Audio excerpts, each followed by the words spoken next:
So hello guys, good afternoon. Gagawa po tayo ng tutorial video ngayon kasi gahapon may nakita akong video from my followers at followers din niya ako. Parang mag-ano ata siya, withdraw ng niya ng sahod niya kay Lolo Metoy. Gamit niya is PayPal to PayPal. Pumunta pa siya ng parang mall para makapag-withdraw lang. Tapos hindi siya nakapag-withdraw kasi walang PayPal to PayPal. Mabilis na lang po ngayon yung pag-withdraw sa PayPal. Gamit natin is GCash. Pwede siyang GCash to PayPal para hindi na po kayo mahirapan. Turuan ko pa kayo kung paano. So, watch this. Ayan. Punta lang po tayo sa GCash muna. Ililink muna natin yung PayPal natin sa GCash. Yung sa akin kasi nakalink na. Uy.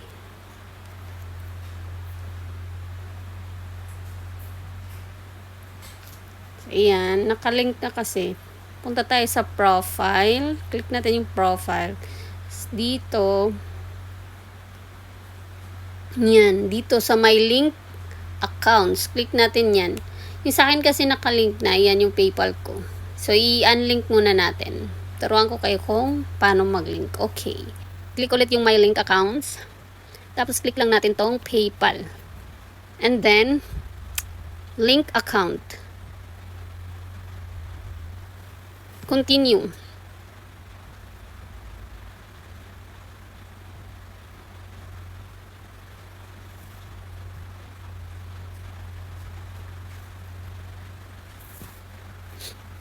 So, wait lang natin kasi medyo loading. So, ayun. Nalink na po yung PayPal natin sa GCash. So, okay na. Got it. So, ayan. So, yung balance na lang ng PayPal ko is 38.26 lang. So, punta muna tayo sa PayPal. PayPal ko. Doon tayo sa sa website. Hindi tayo sa app kasi punta tayo sa paypal.com. Yan. Login. Nakalagin na kasi ako dito. So, use yung face natin. Face. Hindi kasi po tayo makakapag-cash in kung yung pera natin is naka-dollar pa. Di ba kasi yung sinesend sa atin ni Lolo Metoy is dollar. So, hindi po natin siya withdraw pag naka-dollar siya. So, kailangan natin siyang i-convert into peso. So, yung pag-convert po is i-click lang na po natin tong USD, tong tatlong dot. Yan. Zero na kasi na-convert ko na eh. Na-withdraw ko na yung sahod ko. Na ipamigay ko na. So, ayan. Pag-click natin yan, try na lang natin auto. Kasi wala nang laman kasi yung USDT ko zero na. So, kaya try natin convert muna natin yung peso natin. I-convert natin into US dollars. Ayan. Lalagay lang natin yung amount ng i-convert natin. So, meron tayong 38.26. So, lagay natin 38.26. So, ayan. Next lang natin. So, ayan. Click natin convert now and then done. Yun lang po yung pag-convert. Tapos, try naman po natin i-convert yung USD dollar into peso. Ayan, i-click lang natin yung 3 dots. Tapos, click natin yung convert currency. I-click natin yung convert USD to Philippine peso. Ayan. And then, next.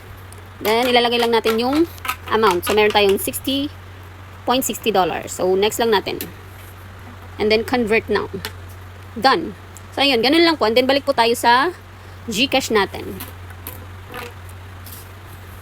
Pag i-ano nyo na po, pag ita-transfer nyo na po from PayPal to GCash, ang gagawin lang po natin is, wait lang, hindi ko ma-open. Yan, click lang natin yung cash in. Cash. And then, we will choose PayPal. Na-search ko na kasi yung PayPal. So, andito na siya sa recent partners ko. Pero kung wala pa, hindi nyo pa na pwede nyo namang i-search dito sa search bar. PayPal. O, ayan. And then, click. So, ayan na siya. So, pag na natin, transfer na natin yung pera natin, lagay lang natin yung amount. Yan lang. May minimum kasi na withdrawal, 500. So, hindi natin yan withdraw. Hantayin pa natin yung mag-minimum 500. So, ganun lang mga mi. And then, pag example, 500 yan. Ine-next nyo lang yan. Next. And then, mapoproceed na yan to your GCash. So, ganun lang po ang gagawin natin mga mi sa pag-transfer ng pera natin from PayPal to GCash. So, I hope may natutunan po kayo for today's tutorial. Sana hindi na po kayo mahirapan mag-withdraw ng sahod nyo kay Lolo Nitoy.